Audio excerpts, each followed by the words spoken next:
Wal maqalatul khamisatu an Ali radhiyallahu anhu. Wal maqalatul khamisah, dan adapun makalah yang kelima. Makalah yang kelima dalam kitab Nasha'ul Ibad ini ditulis oleh musannif an Ali radhiyallahu anhu, dari Sayyidina Ali radhiyallahu anhu. Semoga Allah meridhoinya, wa qarrama wajhah, dan semoga Allah memuliakan dirinya. Apa kata Sayyidina Ali? Inna min na'imid dunya yakfikal islamu ni'matan. Inna sesungguhnya, litaukid ya.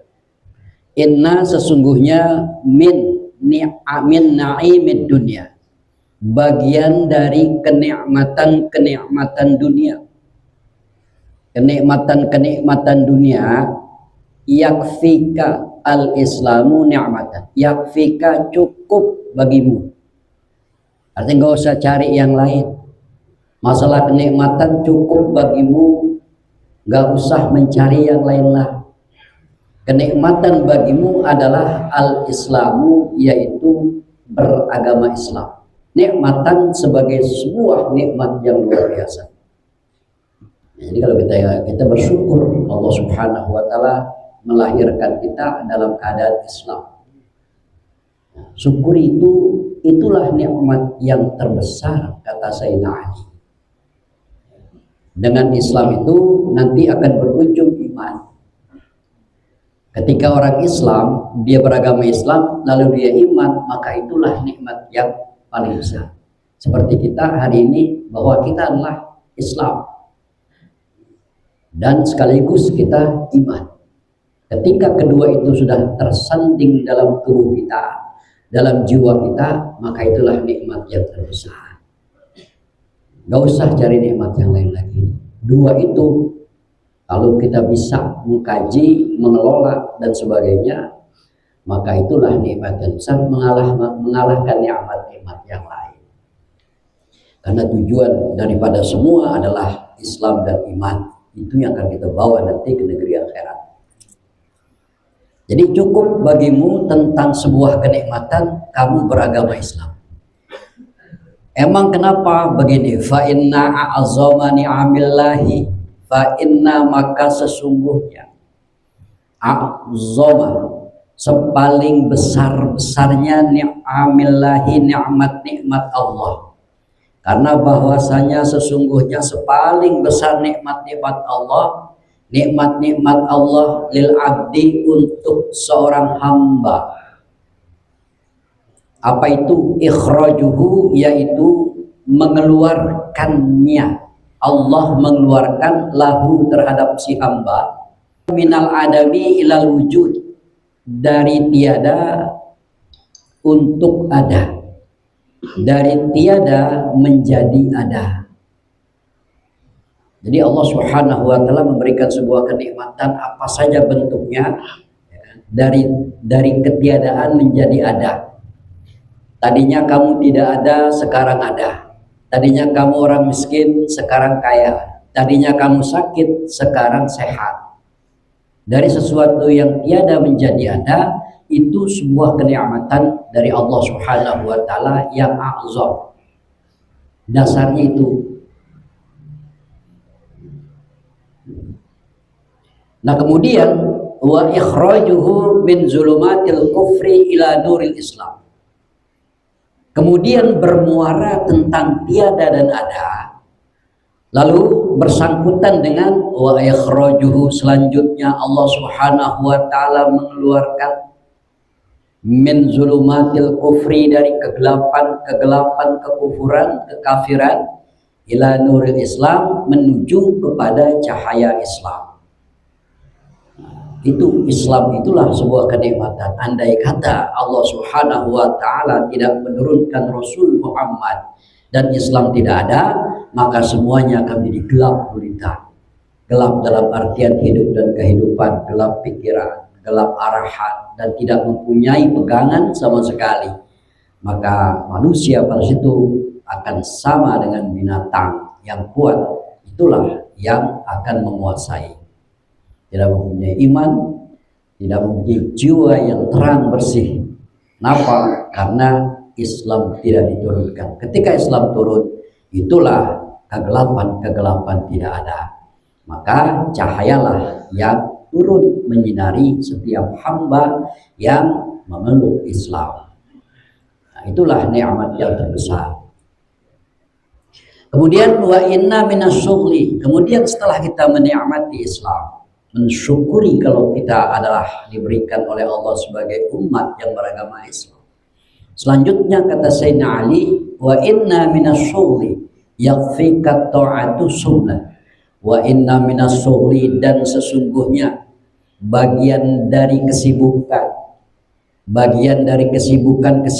pekerjaan yakfika ta'atu sunnah.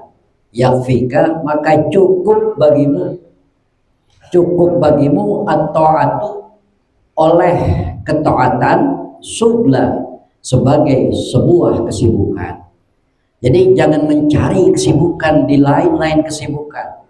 Yang kesibukan yang paling utama itu apa? Carilah kesibukan, sibukkanlah dirimu kepada ketaatan.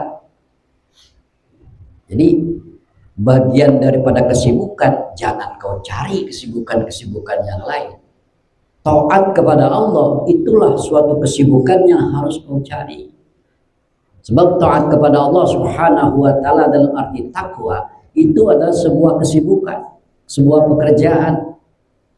Pekerjaannya maksudnya bagaimana? Iya, setiap pekerjaan yang bersifat ma'isyah, mencari hidup dan kehidupan dunia, itu harus selalu disibukkan dengan takwa, dengan taat kepada Allah Subhanahu wa taala. Semua pekerjaan orang bisa, semua pekerjaan adalah usaha. Tapi tidak semua orang bisa pekerjaan dan usaha itu dikawal dengan takwa, sehingga pekerjaan dan usaha menjadi pekerjaan yang bersih, pekerjaan yang halal. Oleh karena itu sibukkan dengan takwa. Kamu sibuk dengan pekerjaan, lebih sibuk lagi dengan takwamu, dengan taatmu kepada Allah Subhanahu wa taala. Artinya jangan sampai pekerjaanmu itu membawa kepada suatu dampak yang haram dan berdosa di hadapan Allah Subhanahu wa taala. Taat duluin, takwa duluin. Dengan takwa semuanya, dengan taat dan takwa semuanya akan bersih. Masalah urusan rezeki itu sudah ditaker, sudah diatur, sudah ditakdirkan oleh Allah Subhanahu wa taala. Kemudian rezeki yang telah Allah taker dan Allah telah takdirkan untuk kita semua, itu harus kita bina dengan apa? Dengan taat kepada Allah Subhanahu wa taala, agar rizkimu itu ukurannya menjadi ukuran yang berkah, yang damai, nyaman, dan bertambah. Masalah ukuran dan nilai itu bukan sebuah tujuan. Sebab ukuran nilai itu bukan menandakan kebahagiaan seseorang. Dia gajinya gede, belum tentu dia bahagia dengan orang yang gajinya lebih kecil dari dirinya. Yang menentukan kebahagiaan adalah ketakwaan mereka. Ketika Allah berikan sebab takwa, lalu Allah berikan kedamaian, kenyamanan, keberkahan, itulah mereka yang terkaya. Walaupun umpamanya gajinya lebih kecil. Banyak orang yang gajinya lebih besar, tapi tidak takwa, tidak taat, tidak berkah. Pada akhirnya yang besar seakan kecil. Berapa banyak orang yang gaji besar pinjam uang kepada orang yang gajinya lebih kecil. Nah, seperti itu ya. Itulah sebuah kehidupan. Oleh karena itu, ketika kita takwa, maka Allah akan menggampangkan, memudahkan urusan kita dan memberikan rezeki yang tidak diduga-duga. Maksudnya apa? Rezekimu menjadi berkah. Dengan berkah maka rezekimu merasa dan terasa bermanfaat dalam membelanjakan untuk sebuah kehidupan karena takwanya. Jadi istilahnya rezekinya bukan hanya dalam bilang materi saja, dirinya berkah, anak-anaknya berkah, mereka semuanya taat kepada Allah. Apa saja yang ada yang diinginkan gampang dan mudah, sehat selalu. Nah, itulah keberkahan. Ya, tidak punya musuh, tidak punya hutang, tidak punya masalah yang berat. Kalaupun ada masalah yang berat, gampang gampang diatasi. Kenapa? Dia taat kepada Allah Subhanahu wa taala. Pekerjaan apapun yang bersifat duniawi harus dikawal dengan taat. Oleh karena itu, taat sebagai kesibukan utama mengalahkan kesibukan-kesibukan yang lain. Jangan sampai kau sibuk lalu meninggalkan taat dengan meninggalkan sholat, meninggalkan jamaah, meninggalkan pengajian, meninggalkan silaturahim, dan meninggalkan membaca Quran. Jangan sampai. Karena tujuan kita yang paling utama adalah membawa taat. Kenapa? Karena taat itulah yang akan kau bawa nanti ke alam barzah. Wa inna minal ibrah, dan bahwasanya sesungguhnya sesuatu bagian daripada nasihat, daripada ibrah al-izah, yaitu nasihat. Nasihat itu apa sih? Yakfika, cukup bagimu. Nasihat yang paling utama dan nasihat yang paling besar yang akan bisa merasuk ke jiwa kita itu adalah al-maut, kematian. Kafa bil mauti wa'izah. Cukuplah sebuah kematian itu sebagai nasihat yang paling utama, yang paling besar. Sebab dalam sebuah kematian terdapat isyarat. Isyarat apa? Allah ada dan kita akan tiada. Di situ bahwa janji Allah itu benar. Setiap makhluk yang bernapas pasti akan mati. Dan setiap kematian itu menuju kepada kehidupan kedua di alam barzah. Di alam barzah nanti ada ujian atau fitnah yang pertama dalam fitnah akhirat. Apa itu? Pertanyaan munkar dan nakir. Sebelum pertanyaan munkar dan nakir, pertanyaan malaikat rumman. Ketika kita ditanya dan dibangunkan oleh malaikat rumman memerintahkan kita untuk menulis apa yang pernah kita perbuat selama kita hidup di dunia. Perintah yang pertama adalah menulis sesuatu yang bersifat kebaikan-kebaikan. Di situ Allah memberikan kita sebuah ingatan yang luar biasa. Semua kebaikan yang pernah ada di dunia, yang pernah kita lakukan di dunia, semuanya kita catat dalam sebuah catatan. Ketika itu orang tersebut yang ada di alam barzah itu dia menyatakan, wahai Rumman, saya tidak punya pena untuk menulis. Kata malaikat Rumman, telunjukmu bisa kau jadikan pena. Saya tidak punya tinta. Ludahmu bisa kau jadikan tinta. Saya tidak punya kertas. Kain kafanmu bisa kau jadikan kertas. Tulis seluruh kebaikan yang pernah kau kerjakan sebagai ketaatan ketika kau hidup di alam dunia. Mati itu gitu. Yang mana itu adanya? Di alam barzah. Alam bukan kuburan, ya kuburan. Kuburan itu sebuah tanda dan masih sifatnya alam dunia. Kuburan adalah sebuah tempat kematian. Adapun hakikat daripada orang mati itu ada di alam barzah. Begitu. Jadi faman mata faqad dakhalal barzah. Barang siapa yang mengalami kematian, pasti dia masuk ke alam barzah. Judulnya mati dulu. Sebagai syarat masuk ke alam barzah harus mati. Matinya di mana? Terserah. Apakah matinya dimakan singa, atau matinya dimakan buaya, atau matinya di alam laut. Gak punya kuburan dalam alam dunia. Tapi siapa saja yang mati pasti masuk ke alam barzah. Alam barzah itu apa? Ma baina dunia wal akhirah. Alam yang terdapat di antara dunia dan akhirat. Jadi belum full masuk ke akhirat. Di situ dia dikarantina. Itu mati seperti itu. Dan kita dihidupkan di situ. Ditanya oleh malaikat Rumman seperti itu, akhirnya tulis status semua kita. Tulis kebaikan-kebaikan yang pernah kita lakukan di dunia. Kata Rumman, untuk mencapai keseimbangan, sekarang kau tulis keburukan-keburukan yang pernah kau lakukan selama kau hidup di dunia. Ya malu kita dengan malaikat Rumman. Begitu kita bilang, saya malu malaikat Rumman menulis keburukan-keburukan. Emang apa? Banyak. Akhirnya kita ditampol sama malaikat Rumman. Duar, cahaya habisnya kita. Lalu Allah menghidupkan kembali. Tulis. Tulis ya. Keburukan semua ditulis. Nah, pas begitu tulis, malaikat Rahman bacain. Waduh, banyakkan keburukan ini. Ah, biarin dah. Kata malaikat Rahman, nanti ada lagi sahabat saya yang dua makhluk ini yang akan menentukan. Disitulah nanti untuk selamanya, dan istilah nanti sebagai sebuah ujian yang pertama menuju alam akhirat. Siapa malaikat itu? Yaitu malaikat Munkar dan Nakir. Munkar Nakir malakani muhibbani hailani makadani abda zarruh wal jasad. Yang namanya malaikat Munkar Nakir, malaikat Munkar Nakir itulah malaikat yang sangat menakutkan, mencekam. Dia mendudukkan seorang hamba dalam keadaan mempunyai ruh dan jasad. Ruhnya dikembalikan lagi. Di mana tuh? Di alam barzah. Kok bisa? Itulah keutamaan dan keajaiban alam barzah. Jadi mati di dunia, taruh lagi, ruh dan jasadnya dibalikan, sempurna lagi. Tanya sama malaikat Munkar Nakir, man rabbuka, wa ma dinuka, wa man nabiyuka, wa ma kiblatuka, wa ma imuka, ditanya. Barang siapa yang mampu menjawab pertanyaan itu, nanti kuburnya akan menjadi rotoh min riyadil jannah. Tapi yang tidak mampu menjawab, maka kuburnya menjadi hufratin min hubarin nirah. Siapa yang menjawab? Yang selalu mengerjakan taat di dunia tadi.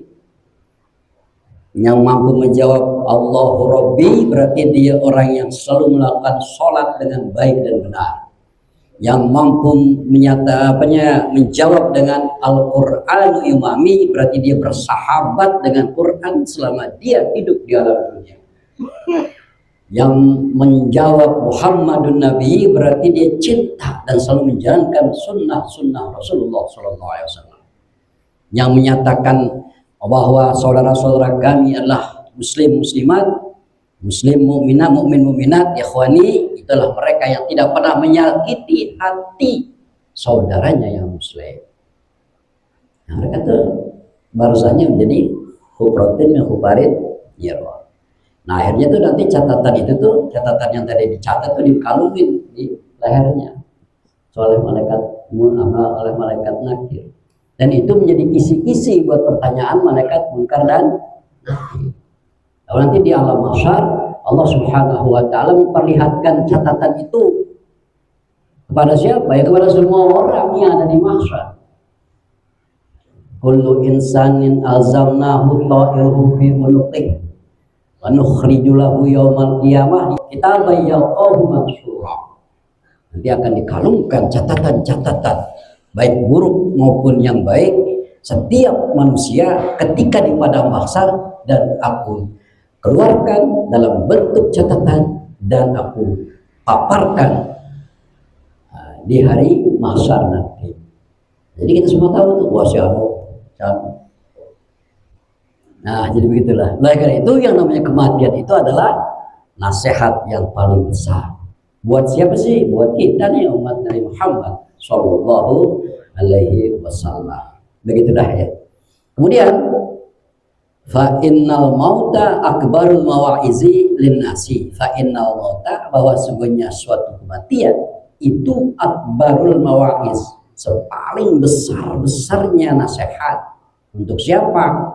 Linnasi, untuk manusia. Karena semua manusia merasakan mati, merasakan zaiqatul maut, merasakan mati. Karena dia merasakan, pasti nanti dia akan menikmati apa yang dia rasakan. Kan judulnya zaiqah, merasakan. Ketika merasakan berarti belum final, masih ada lanjutannya. Ketika kita makan sebuah cabai itu pedas, rasakan cabai. Begitu kita makan cabai, rasanya bagaimana? Pedas. Nah, itulah hasil dari cabai. Zaiqahnya di mana? Nanti efeknya ada setelah kau makan. Zaiqahnya kapan? Nanti setelah kematian itu turun, malaikat Israel mencabutmu, kau mati, maka nanti kau akan rasakan zaiqah. Merasakan ketika dicabut, merasakan ketika peristiwa kematian, dan merasakan ketika masuk ke alam barzah. Di alam barzah berarti meneruskan dari zaiqah tersebut. Apakah kuburnya sekali lagi raudhah min riyadil jannah atau kuburnya menjadi khufratin min khufarin. Mudah-mudahan kita semua raudhah min riyadil jannah. Nanti kalau kita masuk ke alam barzah, kita bilang kepada malaikat Israel, malaikat Munkar Nakir, saya saudara-saudara saya orang Muslim. Buktinya mana? Buktinya saya setiap kajian subuh sekelurahan Kalibata saya hadir. Saya ngaji Nashorul Ibad. Saya hadir bersama para guru-guru. Oh berarti benar saudara Muslim, benar. Bahkan Syekh Nawawi pengarangnya juga saya sering bacain Fatihah. Oleh karena itu mohonlah malaikat Munkar Nakir agar kami ini dikumpulkan dengan mereka. Kemudian kita bisa jawab begitu, mudah-mudahan kita bisa jawab seperti itu, mudah-mudahan. Ya. Kan banyak para ulama tuh kisahnya seperti itu, dia tidak menjawab apa yang ditanya, tapi justru dia bertanya apa yang dia ada dalam pikirannya kepada Munkar Nakir itu. Seperti Imam Sibawai kan ceritanya begitu. Ketika ada jadi seorang muridnya itu dapat ilham mimpi, Imam Sibawai kan ahli nahwu. Ketika malaikat bertanya, wahai Sibawai, man rabbuka? Tadi kalau Imam Sibawai balik bertanya, man isim apa? Man huruf apa? Wah, malaikat berkata nggak perlu belajar nahwu. Hari dia balik kepada Allah, ya Allah ini hambamu ini nanya kepada saya. Man isim apa? Saya nggak tahu ya Allah. Udah saya tanya masukin ke surga gitu. Atau jadikan kuburnya sebagai kubur yang aman, nyaman dan terhindar dari azab. Dia hambaku yang soleh. Begitu tuh ya. Wallahu a'lam dengan itu.